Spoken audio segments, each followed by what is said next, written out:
Hi, you don't want to miss this episode. We're going to talk to Danielle Chiasson. She's a business coach in Ontario working with entrepreneurs around the country. Let's dig into it. Hi, everyone. Welcome to Control and Compound with Darren Mitchell. I'm your host. And today we have Danielle Chiasson coming on. And before I introduce Danielle, I just want to remind you to like and subscribe. And all right, let's get into it. Danielle, welcome to the show. Hey, Darren, thanks for having me on. It's such an honor to be a part of your show and speak to your community. That's excellent. So Danielle, we've known each other a little while. We're both real estate investors, so we've met as real estate investors. But you've really elevated what you do, not just for real estate, but also for business and helping business owners. So tell me about the business consultancy practice and how you work with business owners. Well, Darren, honestly, like how many real estate investors do you know? They bought a property or two and then they start buying three and four, and then all of a sudden they're like, "Oh my God, like I got to do accounting. What do I have to do? Like accounting? I'm not an accountant. What do I do? How do I handle this? Receipts? How do I deal with these receipts?" And so ultimately, yeah, a lot of real estate investors, I mean, I started coaching in the real estate space, and more now it's just business consulting because the way I like to run things, I read the book, The E-Myth by Michael Gerber, a long time ago, which is on the principles of building systems around your business. And fun fact for those, I don't speak about this a lot, but those that don't know this fun fact about me, I started my very first job was at McDonald's, and it was 2 weeks before my 16th birthday. And they hired me and they brought me into the training room and they had, okay, so I'm going to date myself a little bit. They had the VHS tapes of like each different station and each different thing. And it was just incredible. Like your training was done systematically. And Michael Gerber's book, The E-Myth, is all about the principles of systems, and they use McDonald's as their model in the book. And so I really resonated with that book. And when I went into entrepreneurship, um, longer than I'm going to tell you, I honestly was all about systems because the whole thing about systems is that it takes discretionary decision making away from employees who might make the wrong decision because it's not their business. So, well, excuse me, let me back that up. Not the wrong decision, but a different decision than you would choose. And it holds people accountable. And honestly, it creates a better culture because people know what's expected of them and what to do. And so I'm all about systems. So I started in the real estate space coaching, and then now it's really kind of evolved more into businesses. And small business owners need that because small business owners started, doing their passion. You got a baker who opened up a bakery but knows nothing about business, and they need a little bit of help too. And then the beauty of it is that you start making money in your business, then all of a sudden you're like, hey, where can I invest this money? Because I need to start investing for my retirement because I don't want to be baking at the age of 75. Maybe you do, but a lot of times you might want to go on vacations, right? And so, yeah, we help them also kind of reallocate things so that they can have a solid retirement as well. So something that a lot of business owners don't think about when they just start into business. So they kind of go hand in hand, Yeah. ultimately, right? And I'm just really passionate about what I do and helping people. I absolutely love the E-Myth. Next to my books, I've given away the E-Myth more than any other book I've ever read. I actually was down in Denver a couple weeks ago, and a friend of mine down there, his daughter's 17 years old, and she's just on fire. She is a land flipping business. She's talking about doing other businesses, and I gave her the E-Myth, and because I really think that book is the book I go back to time and time and again. We try to run our business that way as well. Everything's about process, and we use the analogy. We want to have a process for everyone. So if the person who does the fries doesn't come in tomorrow, the person who comes in and replace them knows exactly how to make those fries. 90 seconds, 3 shakes, 4 shakes of salt, or whatever it is. So I encourage everyone to check that book out if you haven't. The E-Myth. So what when you I know I've been in business for a while now, and I know there's all kinds of challenges. But what are the challenges you see in the last couple of years that businesses are going through that they really having either gone through before or really need more help now in that area than any other? Honestly, I think labor is the biggest challenge for any business owner, and it's hiring the right person, putting them in the right seat. And even, I'm even going to go a step back before that. It's their own mindset, right? Because a lot of times is you need help in your business. And there's just some sort of blockage that people come across where they don't want to hire the help, or maybe they hired once or twice for that person, for that seat, and it didn't work out. They're like, yeah, it's not going to work. It's just easier for me to do it myself. And so we really need to focus on getting outside of that and then dialing in and saying, okay, let's sink our teeth into this a little bit. Why didn't it work? Because we know it works. We just need to figure out why it didn't work when we tried it, right? And so you want to go through, and I'll tell you, a lot of times, and this is the biggest thing, when somebody is hiring a new hire for a position they've never hired before, I always tell people it'll take you 3 hires before you figure it out.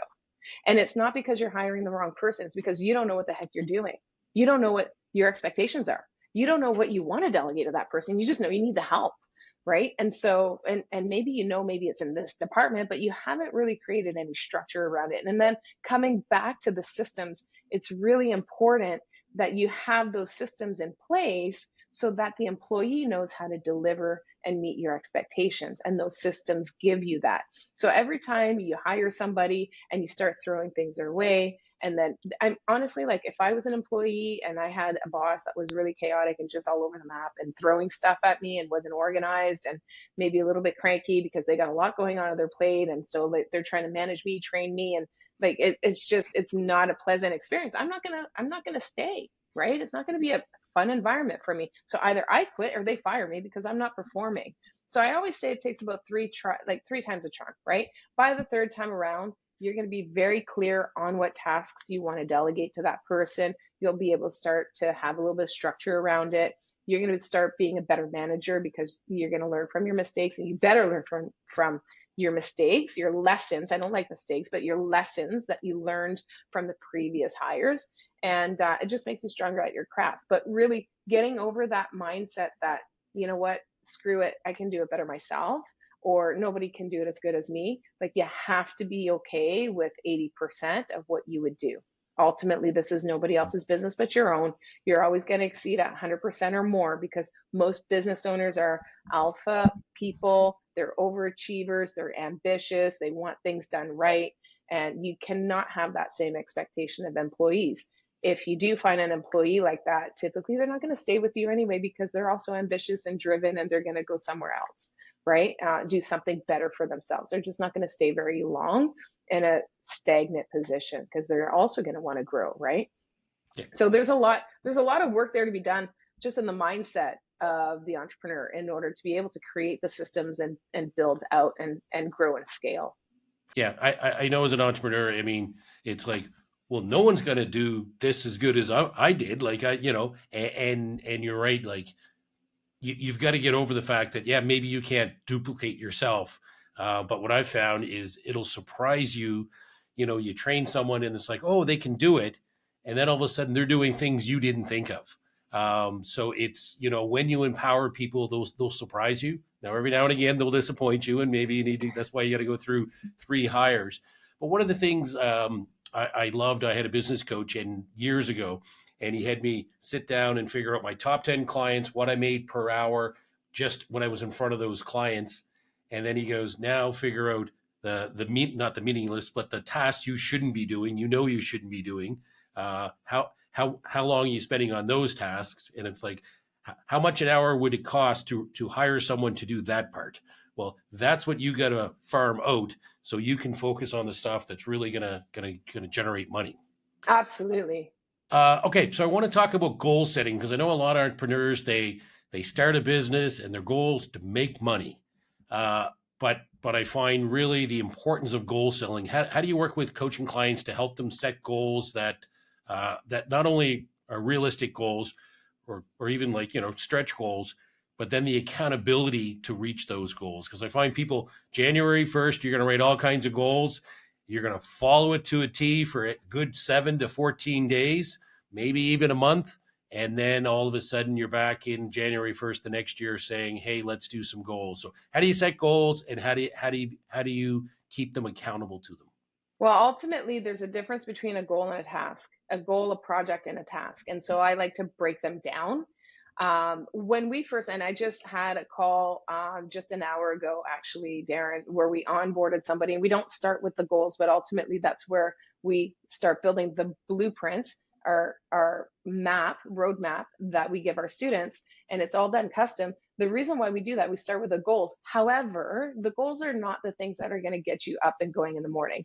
And so we really want to define what drives you, what gets you going, like what makes you get up and go, what makes you want to go in the morning. And that's important, especially as an entrepreneur, because you've got nobody else that's holding you accountable. Like when you have a job, you know you have to get up and go whether you like it or not. But when you're an entrepreneur, it's a lot more difficult, and you have to really dive into some inner strength in order to do that. So first thing we do is we have when we onboard a student, there's a series of exercises, and one of them is like to really define what that is and to peel back the layers of defining your why and what really drives you. And I'll tell you, the interesting thing with the student that we just onboarded, she started with money, and it was money. And then she got down to the exercise. She's like, yeah, this isn't resonating with me. She scrapped it, started the exercise all over again. And then she got to her truth. And then for us as coaches, now we can really understand her and then better give her direction. And then we start attacking the goals. But the goals, in order for us to hold you accountable to the goals, to answer your question, is we start with the goals, break them down into projects and then tasks, and then we can timeline that out into something that is digestible and doable for you to set you up for success. Because if you put a goal down that is not achievable, if it's not a SMART goal, then you're setting yourself up to fail. And that is going to send you down like a vortex of nothingness where you're just not going to feel good and not get anything done. And how do you help entrepreneurs? I know when you're running a business and you get so busy and it's all encompassing, but every successful entrepreneur I know is a lifelong learner. They're continually learning. You know, yes, they're running their business. Yes, they're putting a lot of time into that. But if you stop learning, you stop growing. Yep. So how do you balance the helping people grow their business and then focusing on that continually learning? Because what I learned in the last 5 years, I never would have learned if I was just so focused on my business and I didn't spend time to continue to learn. Yeah, I love what you said. If you're not learning, you're not, if you're not learning, you're not growing. And if you're not growing, you're dying, right? And so, because nobody just sits stagnant. So you're either moving up or you're moving down. Like you're either getting stronger or weaker. And if you're not moving, you're getting weaker. And so it's very important that you continue to grow. But again, coming back to the structure, get the help that you need. The reason why entrepreneurs aren't going out there and continuing to learn their craft and get out there and, keep their finger on the pulse of what's going on in the market, in their industry, what's going on in the world economy, like that's because they're exhausted. They're doing everything in their business. And so we need to get you profitable to bring in the help so that you can get some of that. And by the way, you're busy with stuff that is very tedious and drags you down because you're doing stuff that you don't want to do, like accounting and bookkeeping and, maybe the hiring. Whereas if you set yourself up where you have the outsource to a third party, somebody to hire for you and to vet and then just bring you the top 3 candidates, then you just make one decision. You're not going through 200 resumes and trying to make a decision. Like we only have so much brain power and decision making capacity in our brains every day. There is a limit to that. And so doing that on resumes to me is not the highest and best use of my time. And so if I can delegate that to somebody else, then guess what? It frees up my brain power and my bandwidth that what I can consume. But then it also frees up my time where I can go and continue to learn and network, shake the hands of other people who are more successful than me so that I can continue my journey towards that. Yeah. I love that. I just love being around entrepreneurs. It's like the real estate world too, right? I always encourage people, join a real estate investing group, get a coach. It is worth its weight in gold, and the business side is really no different. But there's just not as many avenues to experience that as there is on the real estate side. There's no manual on how to run a business. No one taught us in school. I have an MBA, and at no point did they say, "Oh, this is how you run a business." Yeah, they can talk theory and stuff, but until you're actually in it, but there's no handbook for it. Yeah, it's like building a house. There's maybe you get blueprints to build a house and you can study that in a classroom all you want and they tell you in theory how it works. But then I'll tell you what, when you start building that house, it's very different than what it was taught to you in school. Like this is how you follow the blueprint. It never works out exactly like that. Yeah, and running a business, the same thing, definitely. So I know as an entrepreneur, the work life balance, it has some challenges at some point. I know my current coach is all about free days, getting us to take free days where we book off when we go 24 hours without any outside work coming in.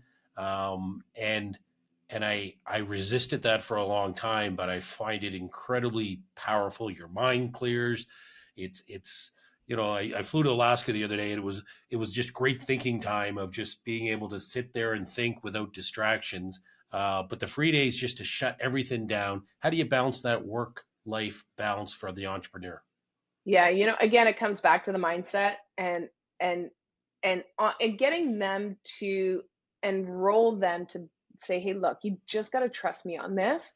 Let's give it a shot." And I have to shift their mindset and I have to get them to try it and test it so that they can become believers. Ultimately, for a long time, like if you've been in business for a long time and your business is going, but it's very dependent on you and what your actions are, you're reluctant to let that go because you're like, as soon as I let that go, it's going to fall apart. And guess what? That's probably been done in the past and you've been proven that time and again, right? So what we do is say, look, we're going to put in a couple of safeguards. And at the end of the day, if it falls apart, it's not the end of the world because you have the capacity to fix it. Like there's no problem that cannot be solved ultimately, right? And so let's give this a try. And really, it's about opening up the mind of the entrepreneur and rolling them to try something new. And this is what I'm going to tell everybody. Like, try something new. If it doesn't work out, you can always go back to how it was. Like people are scared of change. Like if I do this, then it's not going to, it's okay. If it doesn't work, then you pivot back. It's okay, but give it a shot because what you're doing right now isn't working anyway. So in order to find a better way, you got to try something new, right? So let's try something new. And if it doesn't work, that's fine. If you're not comfortable, we'll come back. But ultimately, in order for people to buy into that and do that, they got to give it a shot, and you really got to encourage them. It's hard. It's really hard for an entrepreneur to let go of their business because the biggest fear is that it's going to fall apart and I'm going to lose all of my life's work, and that is their life's work. And you got to respect that as a coach. But ultimately, as a coach, I'm going to say, hey, let me guide you, let me lead you, trust me a little bit, right? And so yeah, I mean, it's hard. Biggest thing is really to time block, put it in your calendar. But again, it comes back to the mindset thing. Like they're not going to time block and honor in the calendar what they're blocking for their personal time in the calendar if they don't trust that their business will be okay. So we need to build that trust first.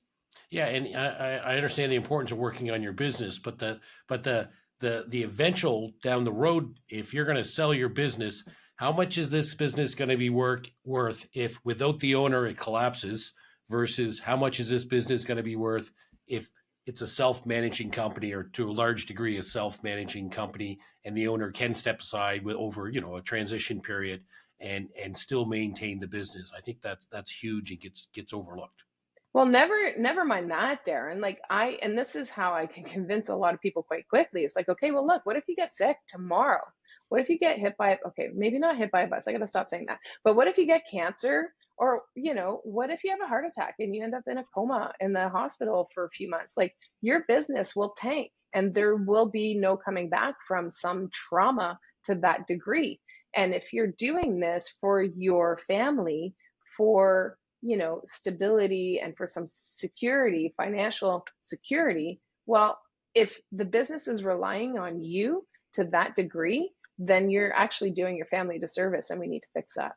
Sounds like you're talking about a little critical illness and life insurance in case something happens to you. Okay, let's talk about that because honestly, that is a big component. And I just want to say for anybody who's listening, you need to talk to Darren. If you're in business, and again, like the student that I just onboarded, same thing. That's why I want to talk to you about this, Darren, because they have a life insurance policy. It's not in the business. They have it personally, and I'm like, no. We need to fix that. So there's so many great benefits. I know this is not the purpose of this call today, Darren, but I really, really think everybody should be talking to you and setting up strategically their life insurance policies within their businesses because there's huge tax advantages to that. And I know you can help everybody with that. So I just wanted to give a shout out to that. And they go hand in hand. They go hand in hand. Absolutely. Right? Now, I mean, we can talk about AI, but that's really, relatively new, but just technology in general. How are you using technology to help help entrepreneurs grow their business, but just help educate them as well. Oh, technology. Wow. How much time do you have, Darren? Right? So again, it comes back to enrolling the help because most business owners are a little bit older. And so they come more in, my age demographic where we didn't have any of this stuff, right? So it can be very intimidating. And the biggest thing is that we need to adapt it because if you don't, you are going to get left behind. Because right now things are moving at such a fast pace. Now, having said that, you again, you can enroll the help to get people to come into your business and start doing that. You don't need to be able to do it yourself, which is one of the most critical mistakes that business owners have in their minds. Like, okay, well, if I'm going to do that, I need to know and understand it and do it myself. Well, you don't. Not when you bring in the right people, right? So you can outsource that to a third party. You can hire somebody who has the skills come into your business, and then you can learn with them as they're showing you what they're doing. And so for my business, I've brought in experts that know way more than I do to get me started. And I could argue that, or somebody could argue that I'm overpaid and I shouldn't have paid for that. But I was paying for their expertise to make sure it was set up right. And then I brought somebody else on that now that I understood it, now that we had a foundation and some structure around it, then I can bring somebody else on, maybe at a lower price that is going to do it full time, right? And so just to get you started and out the door might have a little bit of a cost, but it's no different than hiring somebody new. There's a cost to hiring somebody and bringing them into your business. It's investing into your business. But if you're not doing that, you'll never stand out from your competition because you're never keeping up with everything. And the last thing you want to do is lose faith in your ability to deliver when you deliver a great service or a product because the technology isn't there and people are judging you on that. It's unfortunate, but it happens. And so you have to level up. You have to follow the market and the trends. And honestly, it is a big, big, big learning curve.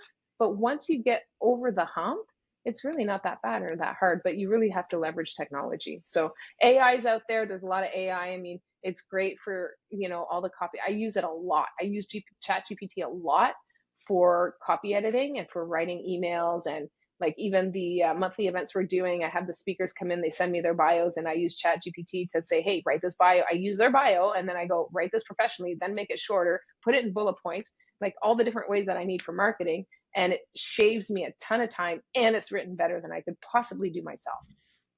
I know. I love Chat GPT. We use it all the time too. Okay, what type of business do you find that you're working with? Like, is it a franchise? Is it a real estate investor that didn't realize he or she had a business until they grew? Is it all over the map? Is it big, huge companies, smaller, mid-sized companies? What's sort of your target market? Yeah, my niche is definitely small business owners because those are the ones that need the most help. Mhm. Franchises, you have the systems in place, they have the support of the franchise. And so, like, and even the marketing. I mean, the small business owners that are, opening up their own business, they know very little in business and they know even less about marketing. And what small business owners don't really understand is that marketing is the heart of your business. You have to attract the business. And so they're great at putting out the product or the service, but they struggle when it comes at marketing. And by the way, marketing goes hand in hand with technology.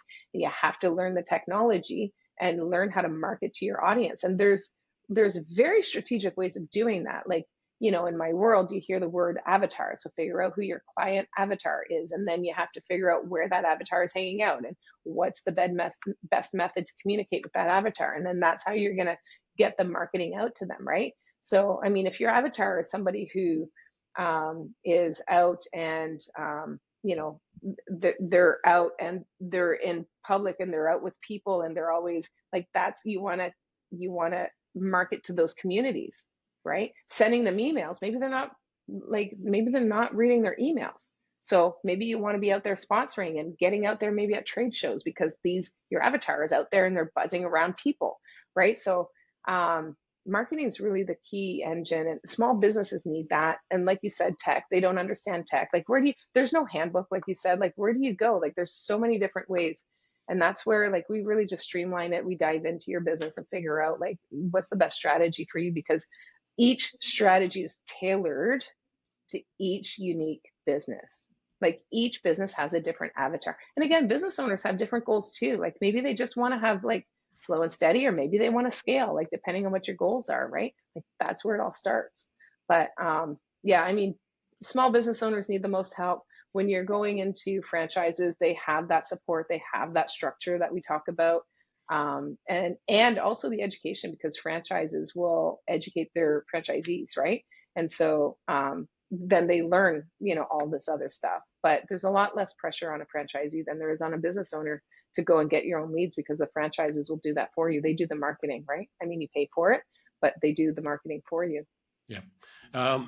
Okay, so we talk about education and coaching, and I know entrepreneurs sometimes work crazy hours, and like maybe like me, they're up at 4:30, 5 o'clock in the morning, and they're getting stuff done before anyone else is up and doing stuff. So do you have any online courses or something that they can learn at sort of at their what time works best for them to go in consultation with the one-on-one coaching, so they can absorb some stuff on their own? Yeah, so we're just starting, like strategicsuccessconsulting.com is our online learning platform, and we're just starting to build on our library right now. And we have a few courses there. We have some free content on there. So if you want to go check it out, you can just go to the website, click on sign up, create your account, and there's some free content there. But ultimately, we're just starting to really put everything that we do as coaches on an online platform, so that we can have a cost efficient way for people to learn what they need to do on the knowledge side and educate themselves. Because ultimately, you don't need me to sit there and direct you like, okay, this is how you do this and this is how you do that. It can be an online course. Digest all of that information, consume it, watch it 2, 3 times if you need to. And by the way, when I was teaching myself, like reading the books over and over again, absolutely, because it gets deeper in your psyche. You pick up something new every time, right? And so, and then after that, that's when you start implementing. But you need to know, you have to have the knowledge base before you start implementing, because what happens is if you don't know, you can't take action because you don't have the confidence to. So education gives you the confidence in order to take action, and action is what's going to drive you to success ultimately. Okay, so we started this conversation talking about a community, or talking about the importance of being around like-minded people. And I know you've started a community for entrepreneurs. Can you tell us a little about that? Yeah, so I built networking, by the way, is a marketing strategy. Again, like I'm an alpha person, I'm very an extrovert. I don't read email, so email marketing isn't going to work for me. So that's how I know.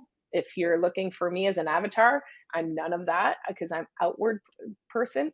And so when I built my business, networking was the primary form of marketing, and I was out there shaking the hands with people at trade shows, at events, at conventions, at conferences, at seminars.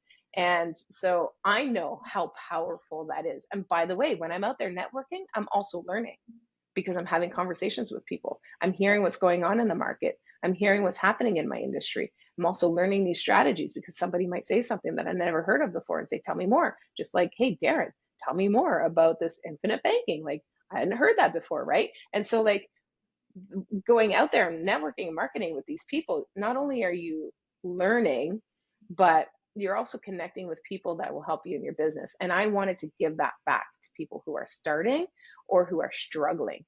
And so we started building our community. It's here locally, just in Ontario for now, but we're now starting to branch out across Canada. And as we build up the platform, the online platform, we're going to start going virtual. And so that way we can touch more people, more lives. Like my vision always was, like, I've done a lot of coaching locally one-on-one, but now I'm ready to go one to many. I just want to impact more people. I think there's a lot to be said about taking ownership of your life, and not just following the path that, I hate to say it, actually I don't, that the government leads you down. Like, you go to school, you get a job, you get your education, get a job, buy a house, get married, and that's it. You retire on a pension, hopefully, but they're even cutting all of those. Ultimately, like, that's where it's like they put you in a box. Our education system really puts us in a box. And I'm like, no, Take control of your life. You can take control of your life. Like, why get put in that box and then bitch about the box that you're choosing to stay in? So step outside of that box, take ownership of your life, and let's make life amazing, because it's there if you want it. It's there if you want it. Now, having said that, as a business owner, I need those people, right? So Mm. it's kind of a double-edged sword, but at the end of the day, being an entrepreneur is really freaking hard. It's hard. There's no question. And so it's not for the faint, and it's not for everybody. And I have like people that I love dearly who are like, I'm happy in my job. Like, I would never change it. I would never want your life, Danielle. And I'm okay with that too. Because you know what? If we did everything the same, it would be boring. It would be really boring. So it keeps life spicy. And ultimately, we need each other to like that synergy to exist. Yeah, I'm glad you mentioned that because sometimes I find real estate investors, entrepreneurs, or Bitcoiners, it doesn't matter what you're into, people in that community think, well, everyone else is crazy if they're not doing this. And everyone's crazy if they're not starting a business or buying No, Bitcoin or buying real estate. And you're right, it's absolutely not. Like I've got I've got one in my home. My wife's a school teacher, and she's a wonderful elementary school teacher. She has no interest in doing all that other stuff, and there's nothing wrong with that. But for the people that are interested in, just don't do it half-ass. Get the help to get you to the level that you really want to be, or you're going to just waste 10 years thinking what could have been as opposed to what could be. So back to the networking.